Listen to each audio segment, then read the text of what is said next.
Good afternoon and welcome to our Committee of the Whole meeting for May 26th. I'm Councillor Jay Brennan. We have a full council tonight. I'll begin with our land acknowledgement. On May 26th, we acknowledge the sacred land on which Smith Falls is now located has been a site of human activity for over 10,000 years and is rich in Indigenous history. This land is the ancestral and unceded territory of the Algonquin Anishinaabe Nation. We are grateful to the Algonquin ancestors who cared for the land and water in order that we might meet here today. We are also grateful to the Algonquin people for their contribution in the making of the Rideau Canal, which runs through Smith Falls. We are mindful of broken covenants and the need to reconcile with all our relations. Together, may we care for this land and each other, drawn on the strength of our mutual history of nation building, through peace and friendship, and being mindful of generations to come. And with that said, I'll call the meeting to order at 5:01, and I'll look for a motion that the May 26, 2025 Committee of Whole meeting agenda be approved as circulated. Moved by Councillor Quinn, seconded by Councillor Miller. All in favor? Any disclosure of pecuniary interest and/or conflict of interest and general nature thereof? Seeing none, and we have a motion for approval of the minutes of the May 5th. May 12th and May 20th Committee of the Whole meetings be approved as circulated. Moved by Councillor Robinson, seconded by Councillor Miller. All in favor? Okay, we have no delegations. I believe we have one director's report with CEO Morris. Yes, thank you, Mr. Chair.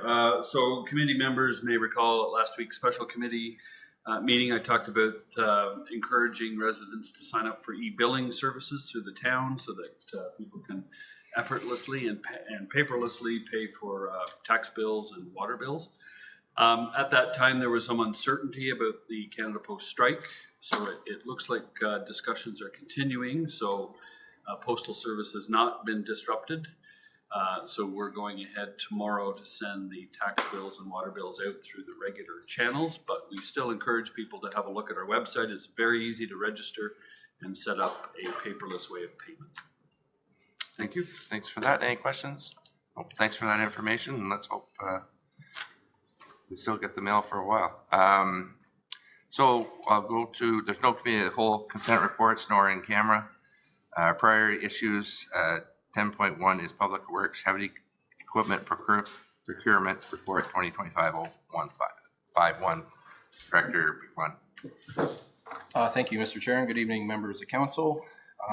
Yeah, the report I have in front of you this evening is with respect to the procurement of some vehicles that were lost in the, that were deemed a complete loss by either our auto policy insurer being intact or our property insurer intact public entities. So they're all under the same umbrella, but they do go by two different names, and there's two different policies that the town hold with our insurers.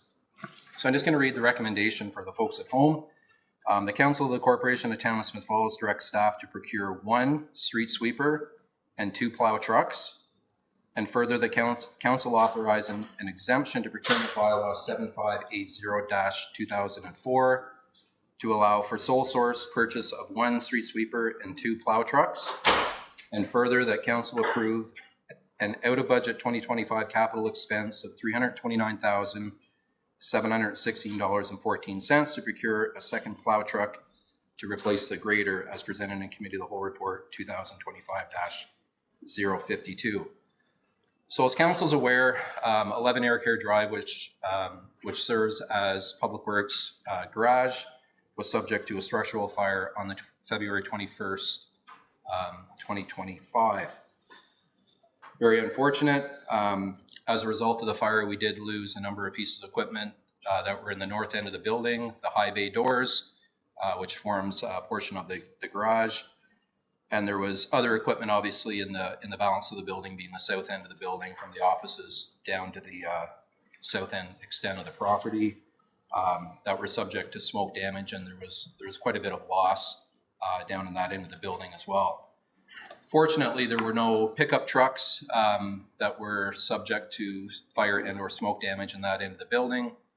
Most of the damage was sustained in the north end of the building, which housed the grader, our street sweeper, plow truck, and then an assortment of attachments whether it be for those pieces of equipment or some sweeper attachments that we have for our sidewalk plows as well that have since been replaced through insurance. So you may wonder why we have in here the procurement of 2 plow trucks. So as we know from the report, the one 2012 International dump truck was purchased some years ago. There was actually 2, as I understand it, purchased by the town, 2 dump trucks, if you will, that were retrofitted to make them into plow trucks. So there was slide-in sand or salt units that were procured to slide in the back of the dump body, and they were outfitted with plow and wing assemblies as well to turn them from a dump truck into a plow truck. So as I noted in the report, that one 2012 International truck was subject to the fire and it deemed a complete loss. Now, given the fact that it's a plated piece of equipment, it would fall under our intact auto policy, and that policy would doesn't necessarily cover full quote-unquote replacement costs. It does cover the town for what they call actual cash value, or ACV, meaning there would be an appraisal done on that piece of equipment, and then the insurer would propose a number to the town. In this particular case, that piece of equipment came in at, the appraisal value was $205,641.28 for a 2012 International dump truck. The other pieces of equipment that were associated with that vehicle to form a plow truck, if you will, was the plow assembly at $28,000 and change, and the spreader assembly, which were proposed to get just shy of $7,500. So considering that the grader was deemed a complete loss under our property policy, they're proposing to pay out the town $62,280.67. And keep in mind that it's a 2005 grader. From a staffing perspective, I believe that to be fair compensation for that piece of equipment. We could not buy a new grader, obviously, for $62,000. We're looking at north of $500,000 for a fully outfitted grader. So taking all that into account, and given the fact that we've been migrating from grader usage to fully outfitted plow trucks over the last couple of years, it would seem to make sense to take this opportunity to purchase that 4th plow truck. Given the fact that financially it makes no sense, in my opinion, to afford $500,000 towards a grader, which wouldn't necessarily be utilized as often as a plow truck would be. And to give you some context in terms of why I'm saying that a plow truck would be more versatile than a grader, we have outfitted the last couple of trucks that we've purchased since 2021, since I've been here, to be more versatile in that they have 2 different box assemblies that go on them. One would be a conventional dump box, and then the second would be more of a V box that we use for winter control operations, so we can swap them out from winter to spring and summer operations. So a very versatile piece of equipment. Obviously, in the summertime, we take the plow and wing assembly off and we use it effectively as a dump truck.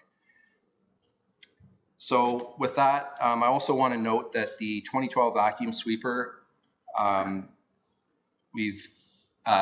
issuance of payment is already in process. If we haven't received it already, it's my understanding that the insurance has issued payment for that in the amount of $452,764.65. That sweeper was purchased a number of years ago. The town bought the chassis and they retrofitted it to be a street sweeper. And if council will recall, last year during 2025 budget deliberations, staff were proposing to replace the street sweeper. We put a budgetary figure forward for council's consideration of $650,000, which would be at the high end of the street sweepers that we've actually been trialing in Public Works over the last number of weeks.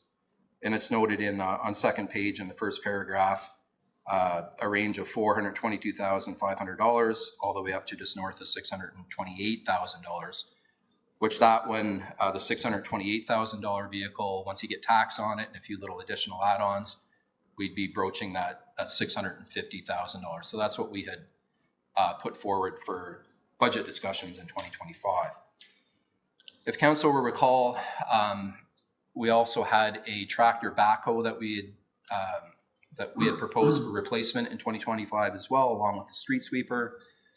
Council gave direction through budget deliberations to replace that backhoe, which has since been completed. We do have the backhoe now within our fleet, with the understanding that the street sweeper would come back in 2026 deliberations for council consideration. So I just want to note as well that the vacuum sweeper, although we've received just north of $450,000, the one that we're proposing to purchase is at the low end of that range from 422 to 628. The one that we are comfortable with, we trialed, I think, 4 or 5 different sweepers. The one that we're proposing is $422,500 plus tax. It's the same street sweeper that the town of Perth and Carleton Place operate. They really like them. Our staff have trialed it for about a week. They really like it as well. It's more of a compact unit, but nonetheless very versatile. I think it'll serve the town well, and the price is right. So all that to say, on the bottom of the 3rd page of my report and the very last page, you'll see I've kind of itemized all of the pieces of equipment that were subject to fire. There is some equipment in there, such as the 2001 hoe ram for the backhoe, the compactor attachment for the backhoe. Those 2 pieces of equipment culminate together to bring that number just north of $20,000. We're not proposing to replace those pieces. We don't have a need for them. So that can be that amount can be used to offset the cost of the second plow truck. So with that, I'll stop talking here shortly, but I just wanted to note and just reiterate that we are looking for an out-of-budget expense of $329,000, $329,716.14, which will put the town back whole. It'll prepare us well for winter operations this year. Keep in mind that we always had 3 plow trucks and a grader. 3 plus 1 is 4, so we always had 4 pieces of heavy equipment that we use for winter control ops. I'm suggesting that we not replace the grader, that we replace it with the 4th plow truck. And the purchase of the street sweeper will put us back in a position where we can operate effectively. So also want to note that council's consideration this evening after this meeting, if this is supported by committee, we've been assured that if we issue a PO here this week, that we a very good chance that we could have the 2 plow trucks delivered by December of 2025, which would put us in a good position for effectively being able to maintain the streets this winter without having to consider bringing in rented equipment or contracted services to kind of get us over the hump till next spring. So with that, through the chair, I'm happy to take any questions. Questions and comments? Mayor Panko? Yeah, thank you, Director McMahon. The first question just relates to, I know traditionally we had graders and we had sand and salt trucks go around behind them. I know we've changed that about a decade ago, which I'm very supportive of. But we have a little grader in the fleet after this. We have none now, I guess, because of the fire. How are we maintaining some of the areas which we graded before, let's say the parking lot, Lower Reach, to some of the rural type roads we have? We just contract it out now? Yeah, exactly. And I appreciate the question. So we've looked at that, and we feel that for the little bit of grading that we do, and taking into consideration that Director Clark has a proposal for council's consideration to revamp Lower Reach Park with an asphalt parking lot. So presumably in the near future, it won't be a gravel parking lot anymore. It'll be a paved surface. We've got the small section over off of Jasper Avenue that goes in and around where the dog park is. That's still gravel. A couple other little odds and sods around town, but I don't think that collectively would really make a whole lot of sense to have a grader within the fleet when it could otherwise be contracted services for the couple times we need to bring it in to do that operation. So if that's our logic, I think it makes sense. I mean, $500,000 for a grader we would use a handful of times, doesn't it? Yeah. Okay, thank you. Councillor Quinn? Thank you. Paul, this is all very interesting. and you've given us a lot of information, which is wonderful. In my opinion, this is equipment that we need, and if we're going to buy it, we need to be buying it now, not waiting, because heaven only knows where the prices are going to go with everything that's happening south of us. So if we're going to get out there and we're going to be doing some purchases, I believe that now is the right time and get at it and get it done. So I completely support what you're saying. These are what we need to keep the town running. Like you said, if we don't have a grader, we do have other companies close around that we can contract with them. So it sounds like a good plan. If I could, Mr. Chair, Councillor Quinn brought up a good point about, the timing makes sense because, things will only get more expensive as time goes on. That's important because through Abby Schmidt, who is the dealer of the last 2 trucks that we procured, and I just wanted to note that we had one out to public tender twice in the past. Abby Schmidt was the cheapest of everybody. They have a good product. It's an ELP product. Town staff are very comfortable with those pieces of equipment. They're a Freightliner chassis. So why I'm proposing to sole source is it keeps the fleet all the same brand and the same make for maintenance related issues. And I would suspect that if we went out to market again, they would still be the cheapest submission. But with respect to the pricing going up, that's an important note, and thank you for bringing it up. I'm being told by Abby Schmidt that they have secured so they manufacture the boxes, the V boxes and the dump boxes, the plow and wing assemblies and the harnesses, everything from raw steel, if you will, like steel pieces. They purchase the chassis, obviously, the Freightliner chassis. They have pricing locked in till the first week of June. After that, the pricing goes up. So that's why I brought this. Time is a little bit of the essence if we want to recognize the pricing that's documented in this report. Okay. I got Councillor Miller. So thank you, Director McMahon. You answered my question. It was about why we were looking for an exemption, but lots of good reasons there. So I'll support your recommendation. Councillor Robinson and then Councillor McGuire. Thanks, Mr. Chair. I'm totally supportive of staff recommendation. I like the idea that we'll be receiving the equipment by December sometime. So we're ready for winter operations. And as has been discussed, if we put the purchase order in before the 6th of June, we're not going to be subject to the steel tariff. So I'm supportive of it. Okay, Councillor McGuire. Thanks. So when was the last plow trucks tender completed? The last one would have been 2023. Okay. And then we didn't receive that piece of equipment until 2024. Okay. Yeah. Thanks. Okay, I think you've got support. I support. The only question I would have is this will reduce your capital requests at budget time. Am I right? Correct. Yeah, so obviously we won't be coming back for, consideration of $650,000 for a street sweeper. We haven't really started to put numbers together, but I don't believe there's anything from a capital perspective for equipment that we'll be bringing back to the table for 2026. Okay. Yeah. You've been recorded. Councillor McKenna? Just for the future, if we could get an update on what the longer term plan is for the garage and how the insurance worked out for that, not tonight. Yeah, just on that, just very quickly. So we're still working with IPE on that file. We'll know more, as I understand it, in the next couple of weeks. They've gone out to market to get pricing from different contractors for facilitating putting the building back together. So I'll kind of leave it at that for now. So a lot is unknown. It's been a very difficult file to work through because of the implications of the auto policy and the property policy kind of interweave together.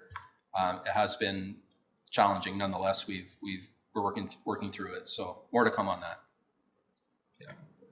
Okay, thank you. Thank you. You've got support, and then that'll be a motion right after this meeting. Okay. 10.2 is Transportation Master Plan Survey and Update by Director Grenke.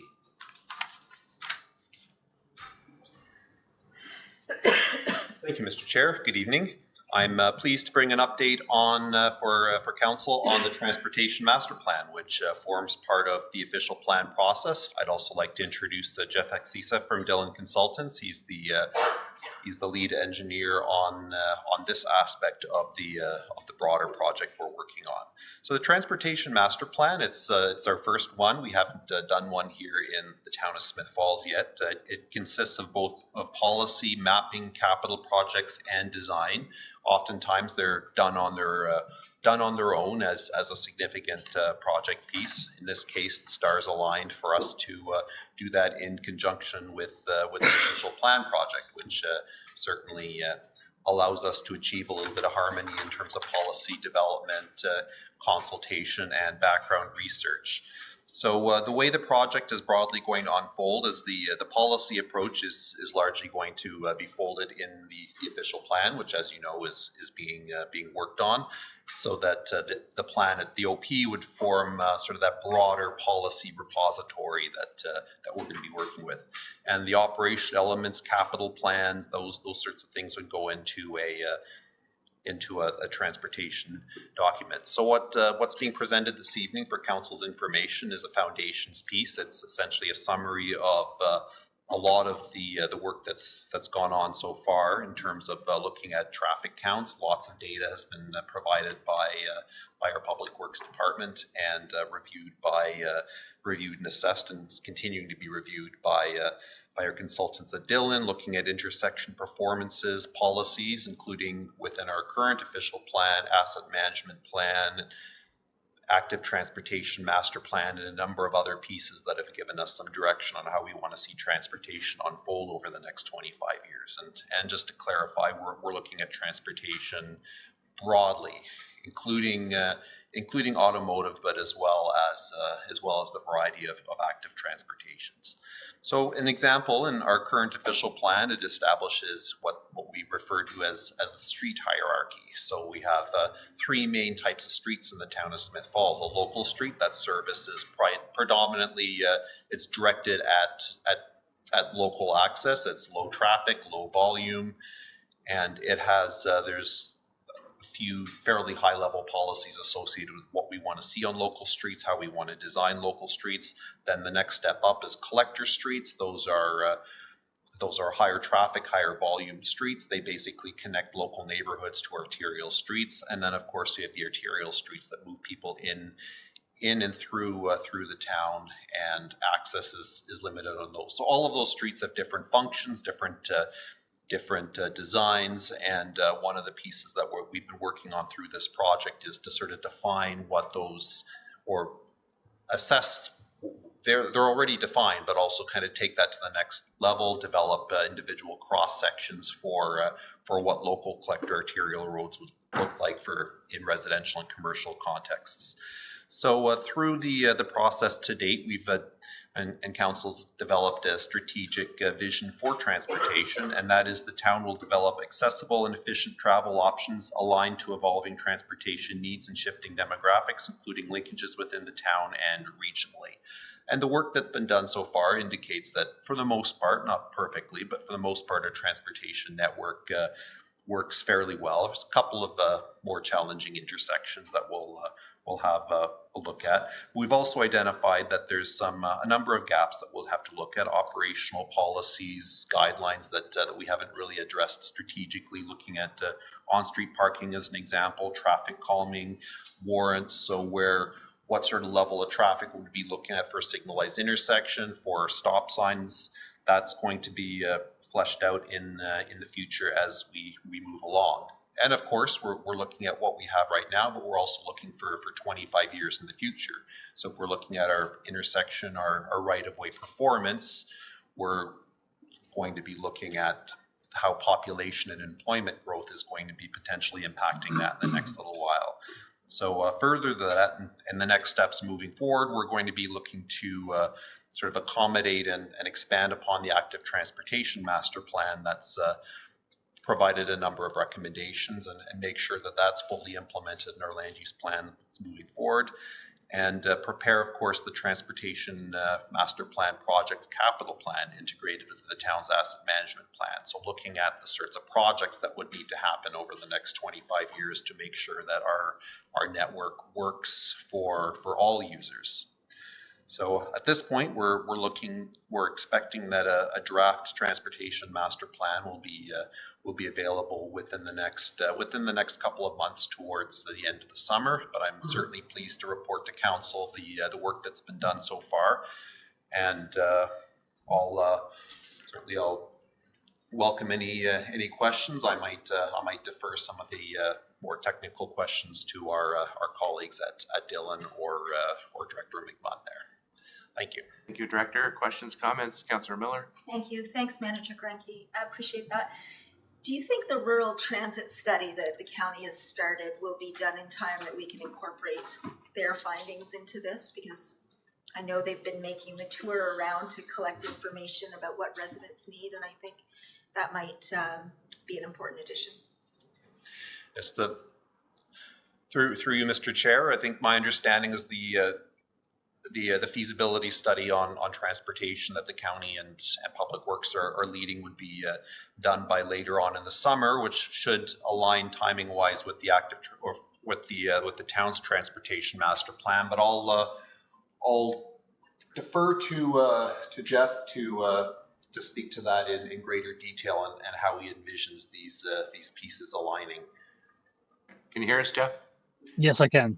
Thank you. Yes, I don't know the timelines exactly for the rural transportation study, but as long as the findings from the study were completed prior to us completing the master plan, we would definitely be able to weave it into the study. Depending on the scope of our study, we may just weave it in through a policy recommendation to have the town work with the county to procure some services, but I'd have to see what that study exactly is aiming to accomplish and when it would be complete to see how much of it or what we can weave in. But we would definitely tie the two studies together in some way. Okay, thank you. Councillor McGuire? Thanks, Mr. Chair. Thanks a lot, Carl. It's great to read through this, and it's cool to get into some of the data and stuff that's at the end of it. I'm wondering, when it comes to this transportation master plan and our official plan, we can see with the redevelopment of Beckwith Street how we can cater to active transportation and keep our traffic flows up. So when the town's redeveloping future streets or building future streets, especially in collector and arterial roads, how can active transportation be facilitated, and how will the policy encourage that? Thank you, Councillor. Through you, Mr. Chair, one of the things that we are developing through this process are detailed cross sections. So for each hierarchy of the street, what we'd be looking at for local collector arterial roads, we'd be looking at where do we want to put one sidewalk, two sidewalks, and what would be the sort of the classification of the road where we want to make sure that we have a separated cycle track or some sort of safer way to move active transportation along. We are looking at adopting complete streets as a policy as well, and I think what that's going to and certainly complete streets, the philosophy behind that is that encourages sort of the use and interaction for all users safely.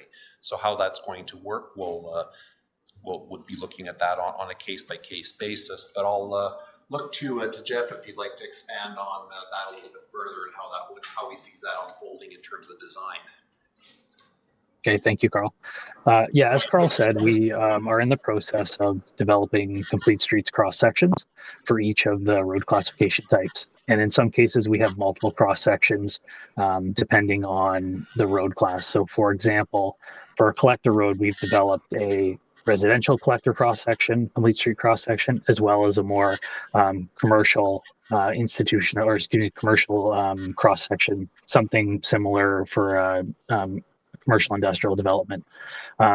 So we have developed a number of cross sections, and these cross sections would allow for new streets and streets that are being reconstructed to be built or designed and built in a consistent fashion, taking into account all modes of transportation.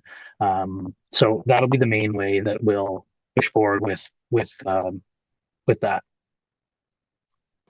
Thanks. Through the chair, that's really good news, and I think it'll make it a lot easier as we build this stuff out. Second question is related to modern subdivisions seem to have a lot of cul-de-sacs and dead ends, which kind of work to exclude people from being encouraged to walk down those streets or from traffic to be able to use them.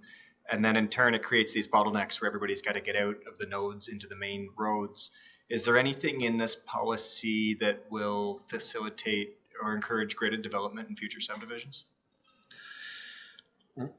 Through you, Mr. Chair, I think one thing I'm very curious to see in our in the future transportation master plan and official plan is direction about the broader street network, and I know larger municipalities have design criteria where they look at that, sort of creating sort of an ideal separation distances between individual intersections, just to remove those bottlenecks and also provide multiple points of access and egress and sort of direct traffic accordingly. So I think certainly that is one conversation I'm looking forward to having in the future, and I'll ask Jeff if he's has anything he's able to share based on what he's found so far and in his experience. Thanks, Carl. As far as cul-de-sacs and dead ends go, I would say that it is not uncommon for municipalities to have official plan policy, and depending on the strength of the language in the policy, sort of advising against it, or I don't think it would typically be forbidden, but advising against cul-de-sacs and dead ends. We could certainly include policy language to discourage cul-de-sacs and dead ends if that was a desire of the town.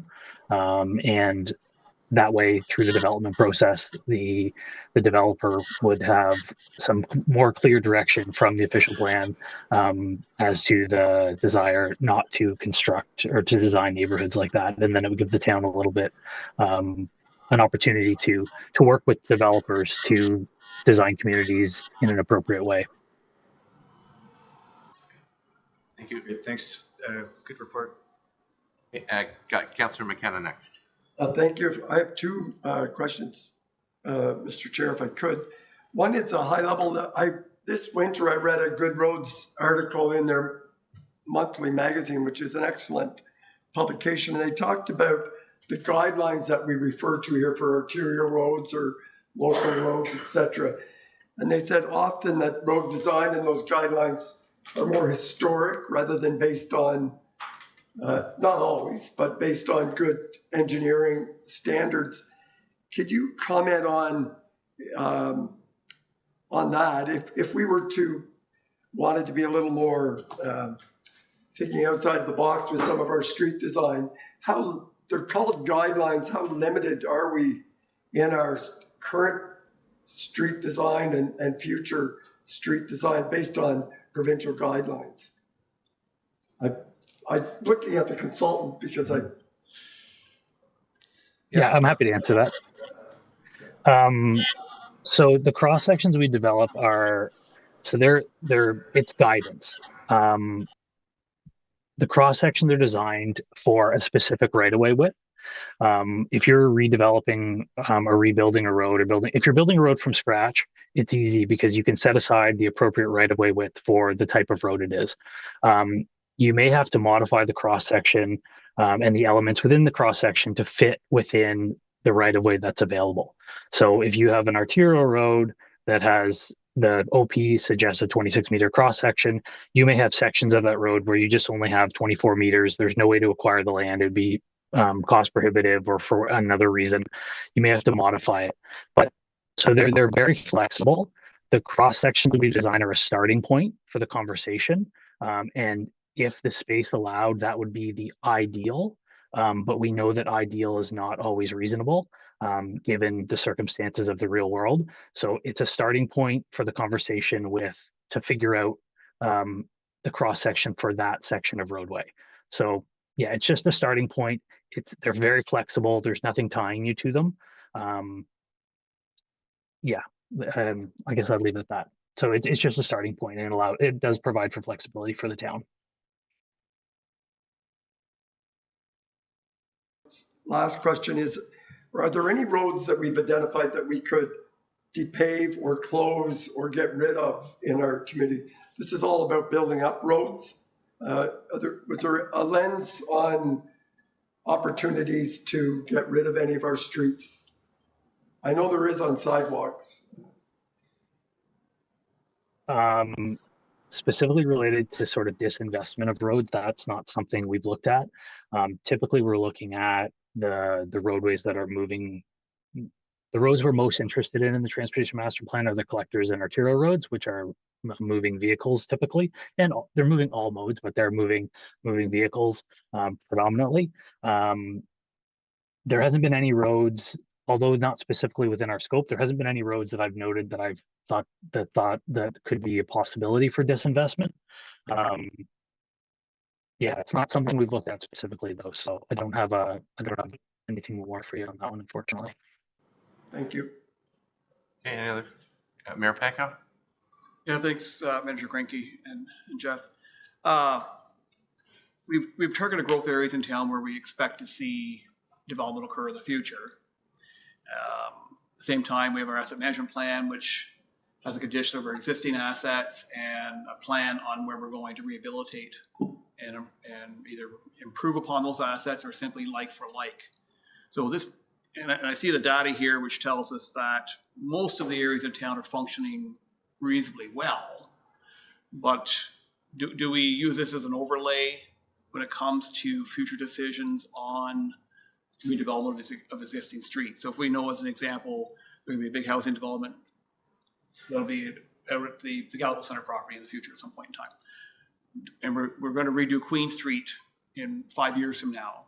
Like, do we utilize this tool, this policy, to determine what Queen Street would look like at that point in time, understanding there may be all kinds of development happening out there in the future would make that a bottleneck without maybe some changes in the future? I can take the lead on that one if you like, Carl. Oh. So the tool, what we'll do is, so right now in this report, we've laid out existing conditions. The next step of the report is we're looking at the population, the land use forecast, so the population employment forecast for the area. We will generate traffic from those land use forecasts based on where they're planned to be. And I know from reading some background reports, it's not concrete exactly where the development's going to go, but there's some guidance on the locations within Smiths Falls where it's most likely to be. So we will generate trips from those developments and run them through the network. That will allow us to identify intersections and roadways that are going to struggle or fail in the future, where we can make recommendations on how to remedy those things. So for example, for Queen Street, if we were to identify that Queen Street in the future is going to operate poorly, maybe the roadway itself will operate fine, but some of the intersections will operate poorly. We will make recommendations on how to remedy those intersections, and we would have those forecasted traffic volumes in hand when you were looking at the road design, in order to make sure that you were identifying a road design that would capture the additional volume in both automobile traffic and active transportation traffic. So yes, we will use the TMP to forecast into the future, and then we will identify how the roads should be designed or intersections should be designed based on the growth forecast. Director McMahon had something. Yes, sir. Yeah, thank you, Mr. Chair. I just wanted to circle back to Councillor McKenna's question about depaving streets and if there was an opportunity throughout town. So we have to be respectful of the fact that there's, on many of our streets, there's residences on those streets and a series of driveways. But I think there could be some consideration given to, and this is just an idea that I've had, and I just want to throw it out there just for get a conversation going perhaps in the future, perhaps with the downtown core. I'm thinking of streets like Russell Street between Beckwith and Market. Has a couple of driveways off it, but if there may be a good opportunity there, not necessarily to depave, but it would still be hard surface, but more of a courtyard area that's more, that we're not introducing traffic to, albeit we could engineer it such that emergency services could get down through there in the event of a fire, or EMS needs to get down there to, with an ambulance or whatever. Because I'm thinking, restaurants that would extend out into the courtyard area in a place that would animate the downtown core for different events throughout the 12 months of the year. So just a thought, and I appreciate the question, but to augment what Jeff was saying before, much of what I feel will come out of this transportation master plan will be more geared towards new development more so than many of our roadway corridors that we have in town. And I say that from an engineering perspective.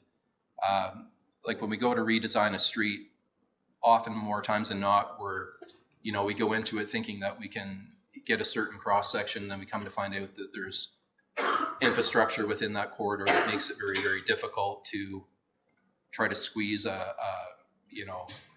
certain roadway section with curbs and sidewalks and multi-use pathways through that corridor area. So, we've got existing utility infrastructure, overhead utility, Hydrobel, Cogeco, that's pole lines. Often more times than not, we got large caliper trees, and they're always, that becomes very difficult when we contemplate removing those trees, that if they're generally healthy. So there's a whole suite of different reasons why sometimes it doesn't necessarily work through existing corridors. We do our best to try to maximize the space that we have and shoehorn as much of the infrastructure that we would like to get in there for different modes of travel, i.e. bike lanes and multi-use paths, and the list goes on. But I just wanted to circle back to Councillor McKenna's question. I think Mayor Pankow's got something else. Yeah, I certainly led into my next question as it relates to applying that complete streets lens to development. And I can see how, obviously, future development, it makes it pretty easy. And Bellamy Farm being an example where we've utilized that.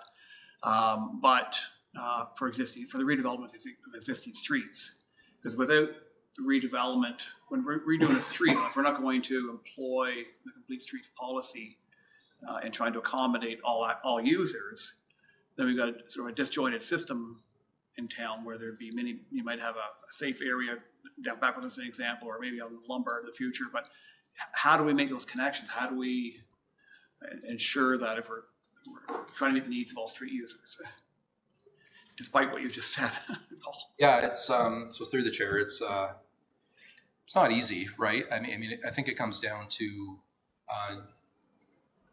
doing our due diligence and doing all the pre-engineering to know where all of our infrastructure is and what we're replacing and what we're not. And I think we need to consider as well that there are going to be certain local streets throughout town that the cross sections that we come up with through this exercise, it's not a one solution fit all kind of scenario. Like Jeff had mentioned, it's a starting point to garner interest in the project and get the conversation going as to what that street's going to look like. But particularly with local roads, I can think a whole suite of streets that we have throughout town that are very, very narrow right-of-ways that we simply can't incorporate all of the active transportation elements, such as separated bike lanes similar to what we have on Beckwith Street is simply not going to happen.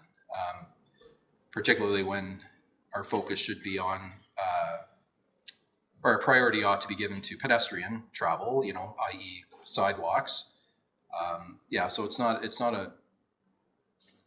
the solution doesn't fit in a mold where it fits on every street. We do our best, and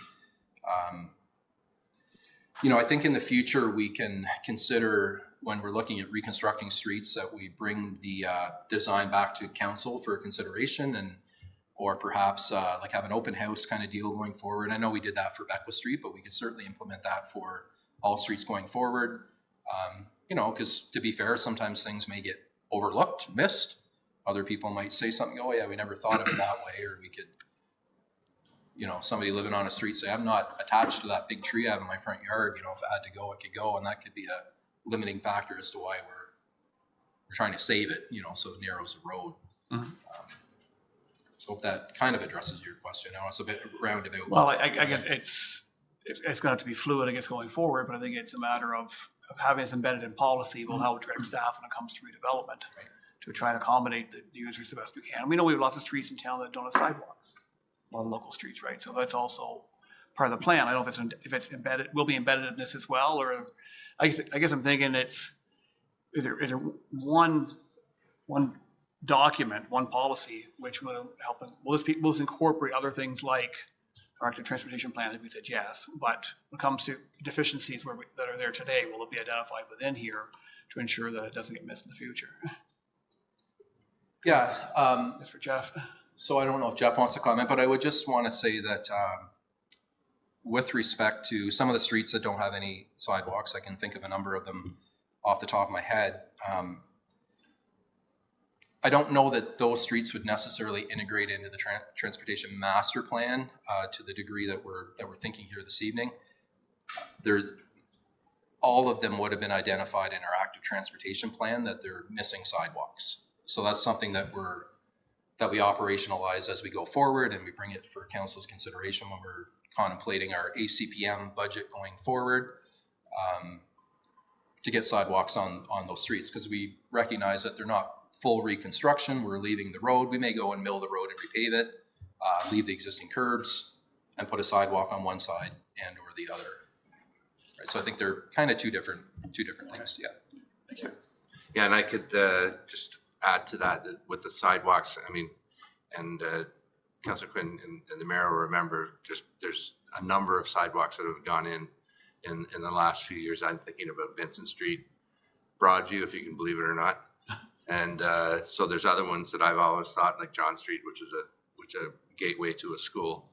But I think what Jeff has been talking about and Carl is, we're talking more about arterial roads and collector roads. So, but anyway, is there any more questions for anybody? No. Okay. So thanks a lot, you guys. And just one more thing, Carl. So we're going to get later in the summer, we'll get a final draft type of thing. Is that right? That's right, Mr. Chair. There will be a draft that's presented for public review and feedback, and we certainly encourage comments from council as well as our broader public and stakeholders. Okay, so that's great. And so committee is just going to accept this report or receive it. And I see it's on the council agenda, so as a motion, so that'll be the motion. Do we need a motion? I'll ask. It's on the council agenda. I had put it on the council agenda. I don't think we need a motion. Don't need a motion? To amend the agenda. We'll amend that agenda when it comes. All right. Thanks, Carl. Thank you. 10.3, Community Improvement Plan, 11 William Street West, with Marie Elmsley, our planning clerk. Thank you, Chair. On May 12, Council reviewed the 2025 spring CIP applications, deferring a decision on 11 William Street West, citing the need for more details on the proposal. So staff met with the applicant, went through the property again and reviewed the proposed improvements. The applicant clarified many points. They're not proposing a ground floor residential unit. The new deck will be built on the existing footprint, and they outlined the reasoning for replacing and not repairing the deck. The deck is not salvageable as the materials are failing, and the cost to salvage and rebuild is more than the cost of a new deck with a ramp. There are several photos in my report that demonstrate the existing conditions, most notably that there are no supports underneath it, so it kind of bounces when you walk on it. There are two renderings of what a new deck could look like. One is with white accents and the other is with the darker colors. The materials to be used are composite with glass panels or spindles. They'll be maintaining the deck on the existing footprint, which makes it more suitable to the building. The facade work includes repairing the brick in many places, the wood soffit boards, and repairing and restoring the decorative pieces at the top that need it. And again, I'll refer you to the photos in the existing conditions report. There's a render of what the upper facade could look like once the architectural details are repaired and refinished, which looks quite nice. The interior work includes widening 3 doorways, providing accessibility to the complete commercial space in the front, and enlarging and reconfiguring the bathroom for accessibility. That includes moving walls, as this bathroom is very narrow, and it's only about this wide and it's very long. Under Program 14, they're going to install individual meters to the commercial spaces, and they're upgrading to a 200 amp electrical service and ensure that the wiring is up to standards. And they're adding in ductless split systems to each of the commercial units that'll have their own meters. The plumbing is a real variety of materials. With some of the pipes, however, the majority are old and consist of galvanized or lead, which will need to be replaced, but the full extent will not be known until the walls are opened up and the scope of the work is understood. The intent of this project is to create an accessible commercial space that offers professional services to residents and refreshing and restoring this heritage-looking property, which will improve the building's functionality and street presence. Happy to take any questions. Thank you. Questions from Councillor McGuire? Thanks, Mr. Chair, and thanks, Murray, for bringing this back to us. I think when I come down to this report and how it's come back, we have to come to why the CIP came into effect in 2015.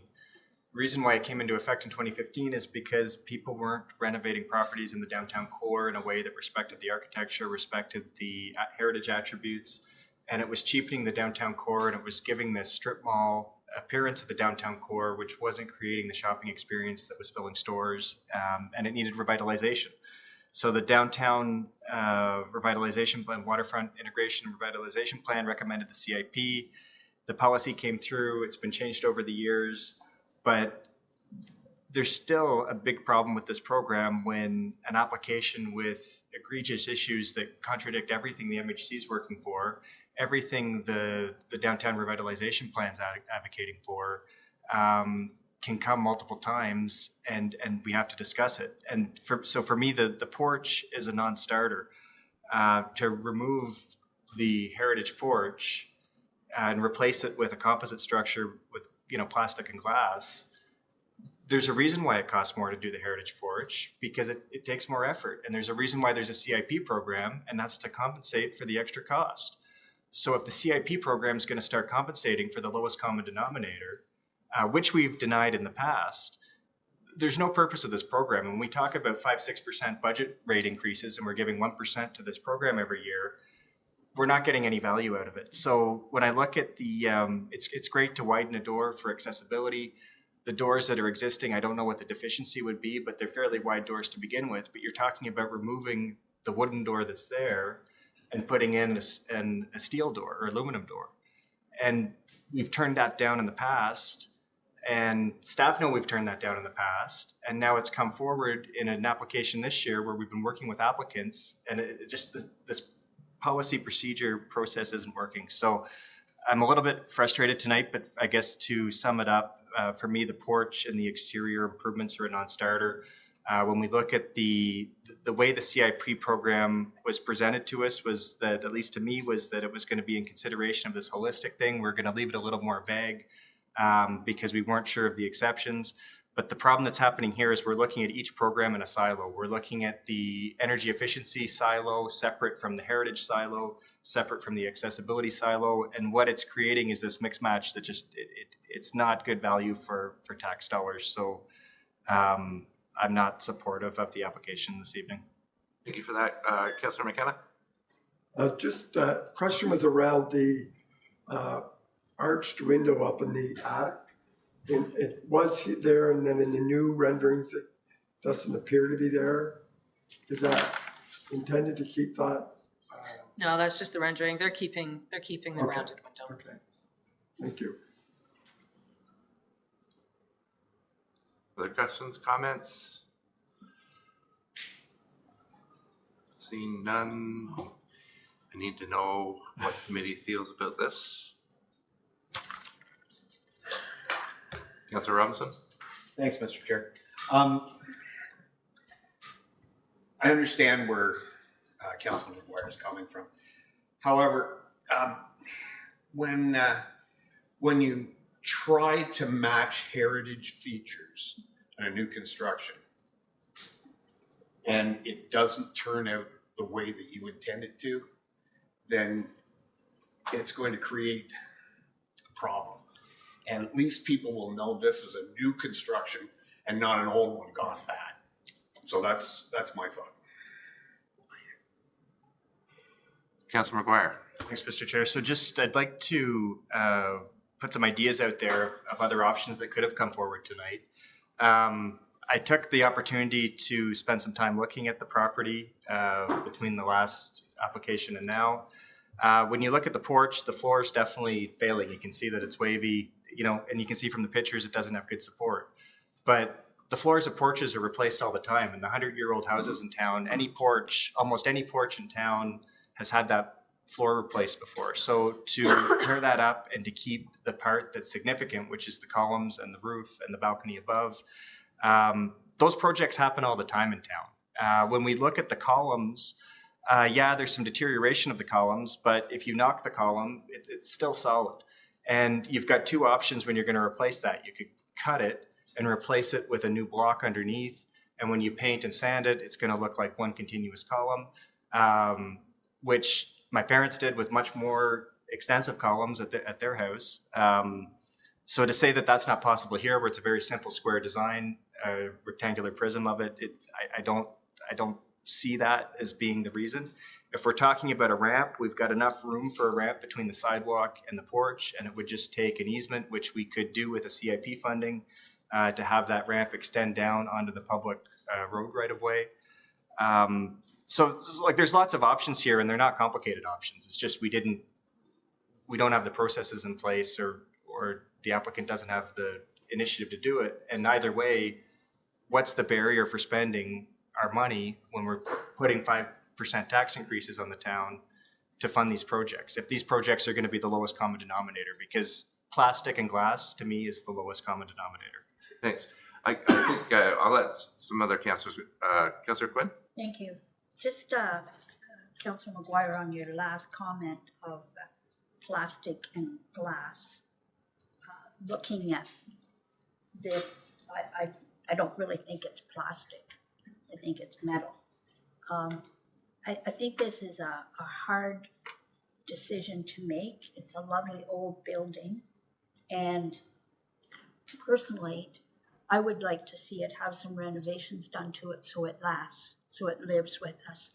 And if that's what has to happen, it's not really out of this realm of things. It doesn't look ugly, some of these drawings that they've given us. I think we have to allow people some leeway here so that they can continue to save these old buildings. Wouldn't it be terrible if nothing happened with that, and a few years down the road, it's not just the veranda that's falling off, it's the building itself because it hasn't been maintained. And there are many of those buildings in town. So I think we have to give a little bit of leeway. I think we have to give a little here and see the building renovated and used and live on. I know people could look at the house that I live in, and my house is 125 years old. And I'm sure there's things that we've done there that they wouldn't agree, but it keeps it alive.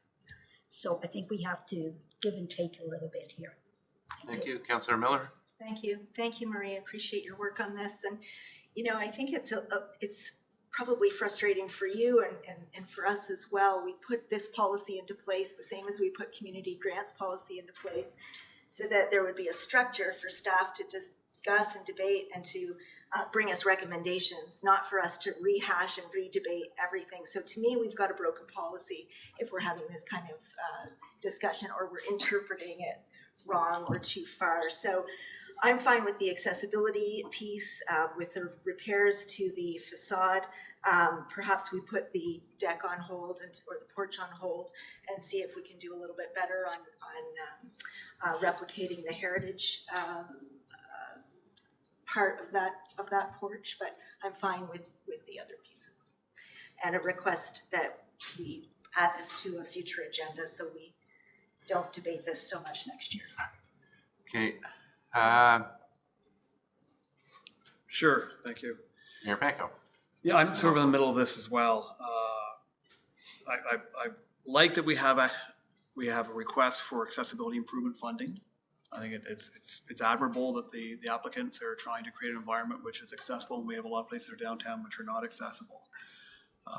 I do share concerns regarding the porch, and believe that it can be more in keeping with the building, can be more suitable, probably with no additional cost, or very little difference in cost. The facade improvement, the front side, 15,000 for that, I'm supportive of. The one I also struggle with the building restoration renovation improvement program 14, and that, I mean, the reality is it's part of our program. And while it improves the building, it doesn't improve the public experience necessarily, right? It is upgrading plumbing, electrical is important. We have it.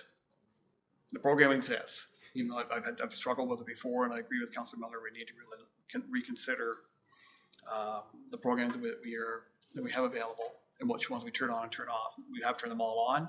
So I have no issue with people applying for it. Ultimately, it's our decision on what we believe should be supported. So, so the facade, I'm supportive of the 15,000 interior improvements for accessibility. The 50,000 facade, where we here, program 13 front side and rear facade. When it comes to the accessibility zone, inside accessibility is probably only valuable if you have the outside accessibility. But again, I think I'd like to see maybe a variation of what's been here and with respect to Councilor McGuire's comments. And I'm not sure yet on the program 14 issue. So I'd like to hear more from my colleagues here. Okay. So I think I said this last time, and I agree with Councilor Miller and Councilor Quinn. We have a policy in place. Staff reviews applications and brings forward recommendations to us. And so I'm not, the program is what it is. So I'm fine with it. I'm hearing though that some of my councilor colleagues want to peel out program 14 for the time being. Is that what I'm hearing from you guys? Not for me, Mr. Chair. Not for me either. But yes or no? I don't have a problem with 14. I have a problem with the 13 with 13, the amount of detail we've got, and I've got a problem with 2. Is it 2 or 1?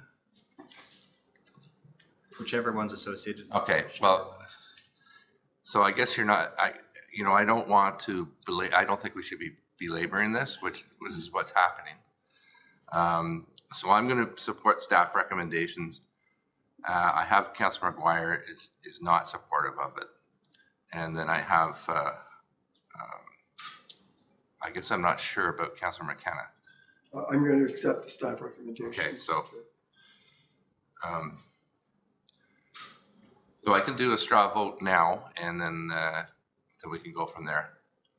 And I think that's the way to go. If anyone has a problem with that, then so who supports staff recommendation? So that would be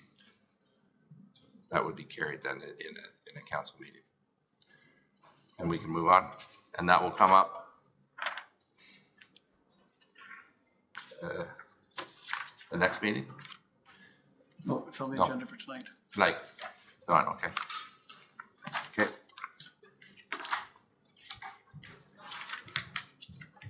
So 10.4 2025 annual conference delegation request. Thank you, Mr. Chair. So the Association of Municipalities of Ontario Conference is coming up in mid-August in Ottawa. The province are accepting ministerial delegation requests, and the deadline is Friday. So staff have put together a couple of projects that we think would benefit from a discussion with ministerial staff. The first one is the program or the project we've applied for different funding programs, and unfortunately have not been successful. So staff believe we should engage with the ministry and talk about the principles behind the project, not just the fact that we're looking for money. And the same would hold true for the other one, which is the arena project. We just applied for the funding, but I believe strongly we need a dialogue to talk about what we're trying to achieve, not just the money we're asking for.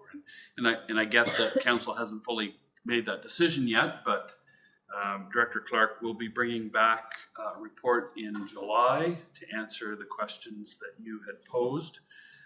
So I think the timing would work to engage with the ministry in August. So those are the two that staff believe warrant carrying forward. There may be others that you have that you could talk about. Councilor McGuire? I don't have anything to bring. I guess my observation of this is we kind of talk about this every quarter or so for whatever upcoming conference there is, but there never seems to be a lot of follow through from the delegation side. Like, I don't know what comes out of these. Like, sure, they listen and they hear it, but policy wise, it doesn't seem like we still don't have our impact assessments updated. We don't have big changes in mental health funding. We've got some grants, but I don't know. The whole process seems time consuming and not a lot of turnaround. Well, I just mentioned that I've had some experience with delegations on the other side, on the provincial side. And the thought is, if you don't speak up, then you're never gonna be successful. And I think that I can point to Highway 7 in Carleton Place as one of those long-standing. When they twinned that, it must have been 5 years of delegations every year, and then sometimes they just get sick of hearing it and come through. So I think you need to speak up, and I think those two projects that CEO Morris mentioned are two biggies, and especially the both of them. I mean, we need help with a $25 million project that we've gotten 3, I think, so far, and an arena project which is going to be costly as well. So you've got to ask and make your case. So I think they're two good ones to go for. And I think that CEO Morris and whoever goes reports back what they get back. Councilor McKenna. Thank you, Mr. Chair. Just a couple points. I was wondering why we put the recreation application in, but I understand just to keep it in the queue. We could, if we end up after July we're not needing it, we don't need it. We can withdraw the delegation. But it's vague enough that at this point I'm supporting it. And to Councilor McGuire's point, just last week I got a nice letter from the parliamentary assistant to the delegation that we took forward in January, thanking us, and went through the list of our concerns and just wanted to close the loop on it. We didn't get funding, but they acknowledged that, and we did, because we met with Lanark County and mental health. We did get HART funding for Smiths Falls and enhanced funding for that project. So those were delegations where I agree with you, we aren't closing the loop back to council often enough, but that was a big part of that was the delegation, and that we went as a collective to ask for more mental health and addictions funding, and that did come through. And our MPP was with us for many of those. Thank you. Mayor Peckham. Yeah, I guess similar to Councilor McKenna's comments, I mean, there's times when we can measure the outcome of a delegation. And I'll go back to 2018 when we met with Ministry of Transportation, and the parliamentary assistant, Ken Gasurma at the time, came to Smiths Falls right after the municipal election to see the street. It was November 30th, I remember, it was snowy, it was a miserable day. She drove up on her own to see exactly what we were looking for money for. And we ended up getting the connectivity funding for Beckwith Street twice. Others it's harder to measure. When we appealed for greater support for people living on ODSP, we hear you, and it doesn't go beyond that. But when it comes to we've appealed, as Councilor McKenna indicated, appealed for support for addiction treatment locally, and we inserted ourselves into that discussion, even though it's not really within our mandate. And we're fortunate we will see the Satellite Heart Hub as well to support people of our community and the broader community. So I think sometimes it takes a long time to measure the results. Sometimes it's pretty quick. But I think to Councilor, who spoke first? Councilor Brennan's comments. Sometimes if you don't speak up, they may not hear you. And I think there's no real harm in trying. We don't always get follow-up either, right? There are times you don't hear a thing after. But I think in the situation, we've got some major expenses, major projects coming up that we need to make sure that they've greater clarity and understanding of what we need. And it may be planting seeds, especially on the recreation side. It might be multiple delegations over a couple of years before we get exactly what we want. But I think we have to continue to try. As for other topics, I mean, I think there's still some deficiencies in funding for mental health locally, especially when it comes to the mobile crisis response team, and making sure that can meet the full needs of our community. So that's something we probably could seek a delegation with. I don't know exactly where the funding is now, but this is both Ministry of Health and Solicitor General. And so there's funding pockets which are not permanent, which I think sometimes makes it difficult to attract and retain staff to fill those roles. So I think that's something we could continue to hit with that to try and make sure we get some results we want eventually. ODSP, we know we still have a large portion of our population who are on ODSP, and we know they haven't listened before. It doesn't mean maybe we shut up about it. Maybe we speak up again and say, look, we have a lot of citizens living very vulnerably without getting, struggling to survive on an amount of income each month that doesn't even meet their rental needs. So there's got to be something done there eventually. And so there's no harm in asking for an audience with a minister to express on behalf of the members of our community who are in need. Okay, thank you. Okay, so you have direction? I'm just wondering about the mental health and the ODSP. Is that something that could be partnered with the county? Since they deliver it? Yes, I would say yes, there's potential. I think the county has already chosen 6 or 7 delegation requests, and I don't think either of the ones the mayor mentioned are on their list. We have had success when we lead the delegation in bringing others in to further our position, so we could invite others like the county to participate. So It's not that I wouldn't. It's about timing for me. I fully support the ODSP changes and enhancements, but I think this particular government, the priority is more around infrastructure and capital and building, and I think hitting them with our priorities where they're aligned with theirs is, rather than giving them stuff that they'll be polite about it, but I would just stick with the 2 if it was me. My thought. I would tend to agree with you.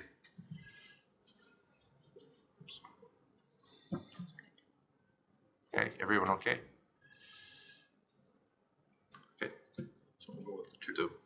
2. Okay. 10.5 Airport Commission appointments. Back with you. Okay, so the Airport Commission has not met in some time, but in terms of operation, there's been a conduit between the folks at Flying Club and our public works staff, and I think Montague work staff as well. But more recently, the township has asked for a commission meeting to talk about a few items. So I'm bringing forward the recommendation to appoint 3 more members to round out the town representation on the commission. 3 members of council were appointed early in this term in December of 22.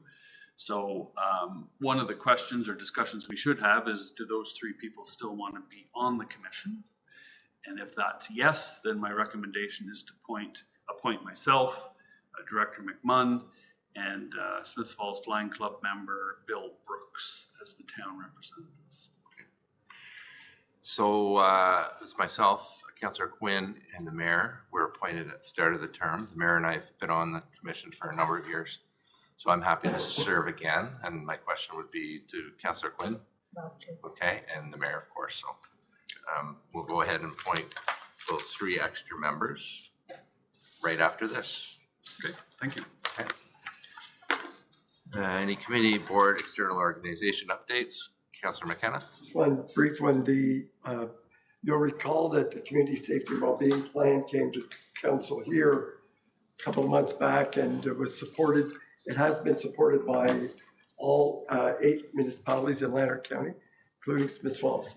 And today we held our meeting to go from a plan to implementation. So we worked on strategies to get it. And once that is in place, I'll bring it back. There is an important part in it. It's all important. It'll show up on our website. It's an obligation. It's already gone to the ministry, but at some point we'll have to post it on our website. But the link, this time they've suggested with the next round of council elections across Lanark County and Ontario, so a year and a half from now, most municipalities are developing strategic plans for the term of the council. What they're asking, and they'll be back to talk about it, is that council consider the lens of the community and safety well-being plan when they develop their priorities. When you do your environmental scan, they would really encourage local municipalities to use that document. It's very much built on the strengths and the resources that we have in our communities, which are a lot. And so just to let you know that we're now into the implementation details side of it, and I'll come back with that. Thank you for that. Any others? Seeing none, no information listing or correspondence items. No notice of motions. We do have a recommended motion that the committee adjourn its proceedings at 6:16 p.m. Stand so adjourned until the next duly called committee meeting. Moved by Councillor Robinson, second by Councillor Miller. All in favor? So we have a council meeting coming up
Welcome back, everyone, to this meeting of Smith Falls Town Council for Monday, May 26th.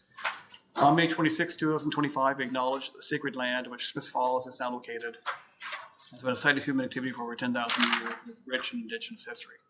This land is the ancestral and unceded territory of the Algonquin Anishinaabe Nation. We're grateful to the Algonquin ancestors who cared for the land and water in order that we might meet here today. We're also grateful to the Algonquin people for their contribution in the making of the Rideau Canal, which runs through Smith Falls. We're mindful of broken covenants and the need to reconcile with all relations. Together, may we care for this land and each other, drawing on the strength of our mutual history of nation building through peace and friendship, being mindful of generations to come. We have a couple of items for consideration removal to remove from the agenda or defer. Item 9.1, the Transportation Master Plan Summary and Update. We advise there's no need to have that on the agenda. Everyone's fine with that. Councillor Miller's requested that we defer item 9.4, which is creating engaging green spaces through connected trail network to the June 9th meeting. And with council's consideration, we'll defer that as well. So make those amendments to your agenda, please. Yes, is it time sensitive, that report? Is there? Director Clark, do you want to speak to that, please? Sure. So it's not necessarily time sensitive. It's just it's one of the pieces of a series of strategy documents we're trying to pull together within the department to help us build out the next number of years. So there's nothing specifically time sensitive about it, but it would just be nice to get it wrapped up. I agree. Okay, so that's fine. You already agreed to defer? Okay, we got to address it on June 9th. Okay. Motion for the amended agenda is with Councillor McGuire, please. Your worship, that the May 26, 2025 special council meeting agenda be approved as amended. Thank you. Moved by Councillor McGuire, second by Councillor Robinson. May 26, 2025 special council meeting agenda be approved as circulated. As amended, sorry. All in favor? Carried. Thank you. Ask for disclosure of pecuniary interest and or conflict of interest and general nature thereof. I see none. We have no minutes for approval. Council reports. Yes, Councillor Brennan. Thank you. Just a couple of the things to announce and report. On this past Friday, I attended the opening of the farmers market under the water tower, and Councillor Robinson was there as well. It was a rainy day, but nevertheless, I think it was a great start to that event, and lots of vendors there and some entertainment. So what a great spot to have it. And once the boats come and people be more accessible for people downtown and everywhere to make it to it. So it's every Friday from 3 to 7. And on Sunday, I was at the Heritage House for their spring fling. Happy to report there was 350 people there. And my friend Gary Lackey and I probably cooked 200 hot dogs. So it was a great event. And I think people were just happy to get out on a nice day after the weather we were having. So congrats to the staff over there. Finally, I'm just going to, I'm on the Hall of Fame committee, and we had a meeting a couple of weeks ago, and they've authorized me to announce the names that will be going in on August 3rd. And that's at 1:30 upstairs in the arena, and that's during Old Home Week as well. So the names of the individuals are Bill Duthie for baseball and hockey, J.B. Garden, a carver, Bailey Anderson, swimming, of course, Ted McGonigal, golf and boxing. And there's 3 teams, the Smith Falls Dragons, who are a ladies hockey team, the 1952-53 Smith Falls Midgets hockey team, and also the 2011 SFDCI boys basketball team, who I watched play live. They were great. And so also mentioned at the Hall of Fame, or at the inductees, is Ross Kern. And if you don't know Ross Kern, he's an inductee into the Canadian Horse Racing Hall of Fame. So he'll be recognized at that time too. So that's going to be open to the public at 1:30 on August 3rd. And those are the names that will be announced. And that's my report. Thank you. Councillor Miller. Thank you. So I was pleased to represent the mayor and council at a LeBoat event just before the long weekend, and it was LeBoat was hosting more than a dozen travel agents from Australia, And so we were really happy to have them in town. It was 5 minutes of great weather, so they got a little tour in a boat, and then they got a special dinner in the dining car at the Railway Museum. So it was a really great opportunity to visit with those great folks. Just a few other things. I attended the basic income presentation at the Station Theatre with Mayor Panko, which was really eye-opening, and I would encourage everyone to look up that concept and see how important it is. The bike rodeo at the youth arena, Councillor McGuire was there at the same time I was, and the red dress event with many of my colleagues. So a busy month. It's not done yet. Porch Fest is happening on Saturday. More information can be found on the Bowie's Facebook page and probably on Experience Smith Falls as well. And within the next couple of weeks, the DBA Bike Night is June 4th. The Pride flag raising and a Russell Street Pride Party is June 6th, and Paddle Fest is June 7th.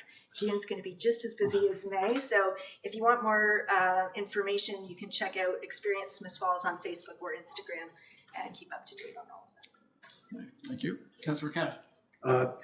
For Old Home Week Committee, we've crafted a special beer just for Old Home Week, and it will be launched on, and the public is welcome. It will be launched August the 4th. June 4th at 4 Degrees Brewery in the evening, and everyone's welcome to come out and buy. Some of the proceeds go to the Old Home Committee.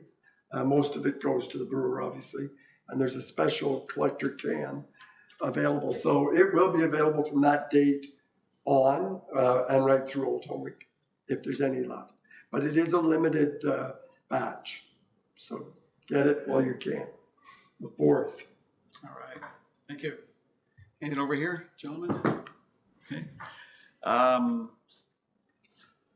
The only thing I'll mention from a report standpoint, I was away on vacation last week, and I thank you, Councilor Brandon and Miller, for filling in a couple of duties. But when I was in Alberta and BC and had the opportunity to stop by the Structurecraft facility in Abbotsford, and our bridge isn't under construction yet, but I was able to see how they operate in there, the size of the facility, other similar things that they're working on.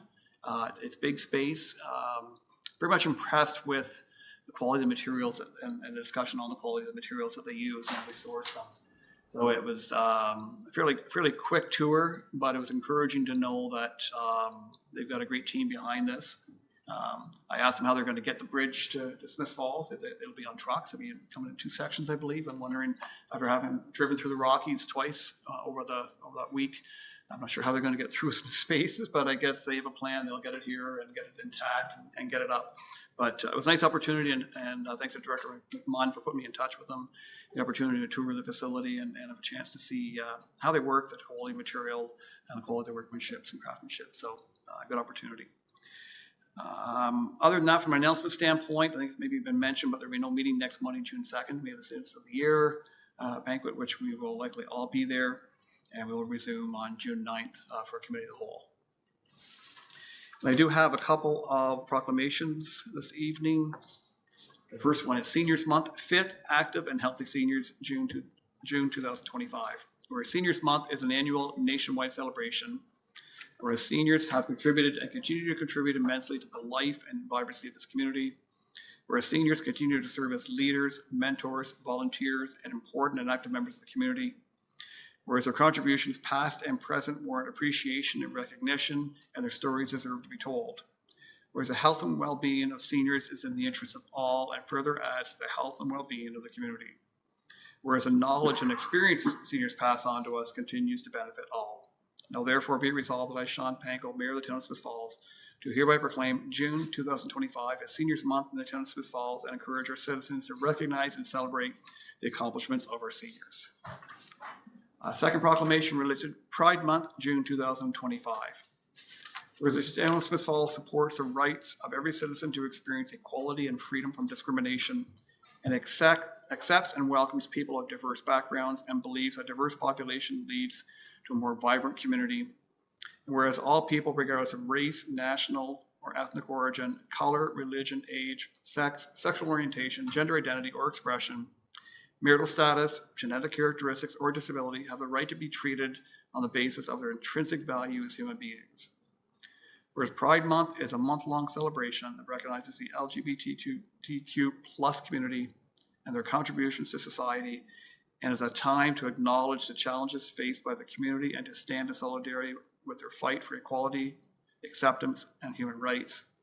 Whereas Pride Month is a joyful and colorful display of love, unity, and resilience, with events and activities that promote inclusivity, educates the public, and celebrates the diversity of sexual orientations and gender identities. Now, therefore, be resolved that I, Sean Panko, Mayor of the Town of Smith Falls, do hereby proclaim June 2025 as Pride Month in the Town of Smith Falls, and encourage your residents to reflect on this ongoing struggle for equality members of the LGBTQ plus community face and celebrate the contributions that enhance our municipality. The Pride flag raising ceremony will be held on June 6, 2025 at 4 p.m. as a symbol of our community's commitment to inclusivity, acceptance, and support for the 2SL LGBTQIA plus individuals during Pride Month. So moving forward with our agenda, we have no presentations. We have no consent agenda tonight. We removed item 9.1. Item 2 is with Councillor, 9.2 is with Councillor Quinn, please. Thank you. Moved by myself, seconded by Councillor Brennan, that the Council of the Corporation of the Town of Smith Falls direct staff to procure 1 street sweeper and 2 plow trucks. And further, that council authorize an exemption to the procurement policy bylaw, 7580-2004 to allow the sole source purchase of 1 street sweeper and 2 plow trucks. And further, that council approve an out of budget to 2025 capital expense of $329,716.14 to procure the second plow truck to replace the grader as presented in the Committee of Whole Report 2025-052. Thank you. Discussion, Councillor Quinn? This is replacing some equipment that was lost during the fire, and this is getting us in shape so that we can continue to look after our streets the way that we do, and hopefully by purchasing now, they'll be here in December, and also we'll get in under any big increases in costs with things happening, so we're hoping to get in there on the ground level. Thank you. Any further comments? Moved by Councillor Quinn, seconded by Councillor Brennan. The Council Corporation of the Town of Smith Falls direct staff to procure 1 street sweeper and 2 plow trucks. For the council authorized an exemption to procurement bylaw 7580-2004 to allow for the sole source purchase of 1 street sweeper and 2 plow trucks. And for the council approve an out of budget 2025 capital expense of $329,716.14 to procure the second plow truck to replace a grader as presented in Committee of the Whole Report 2025-052. All in favor? Carried. Thank you. And we've removed, so 9.3 is with Councillor Miller, please. Thank you. Moved by myself and seconded by Councillor Robinson that the Council of the Corporation of the Town of Smith Falls appoint the following applicants to the Airport Commission for the remainder of the 2022 to 2026 term of council or until new appointments are made via resolution. Paul McMahon and Bill Brooks. And discussion please, Councillor Miller. Thank you. So the Airport Commission group has not met in a while, and there's a few issues that need to be discussed. And so we needed to add some new Smith Falls representatives to join the group, along with Councillor Brennan and Quinn and Mayor Panko. Thank you. Any further discussion? Moved by Councillor Miller, seconded by Councillor Robinson. The Council of Corporation of the Town of Smith Falls appoint the following applicants to the Airport Commission for the remainder of the 2022-2026 term of council or until new appointments are made via resolution. Malcolm Morris, Paul McMahon, and Bill Brooks. All in favor? Carried. Thank you. We've deferred 9.4 to June 9th, and so we have 1 bylaw with Councillor McKenna, please. Thank you, Your Worship. I move by myself, second by Councillor Robinson, that a bylaw authorizing the mayor and clerk to execute a community improvement plan funding agreement for property described as 11 William Street West. We received and read it first time, taken as read second time. Thank you. Moved by Councillor McCann, second by Councillor Robinson. The bylaw authorizes the mayor and clerk to execute a community improvement plan funding agreement for property described as 11 William Street West be received for the first time and taken as read a second time. All in favor? Opposed? That's carried. Discussion, Councillor? This is another community improvement plan agreement. The proponent applied under 4 different aspects of the community improvement plan, and both from the internal and external improvements to the building. And one that stands out is certainly the accessibility piece, and that we hope other businesses consider improving their accessibility to their storefronts. Thank you for the discussion. Councillor McGuire? Thank you, Your Worship. I'd like to ask for a recorded vote on this. When we look at the community improvement plan policy that was adopted, the word heritage comes up 25 times.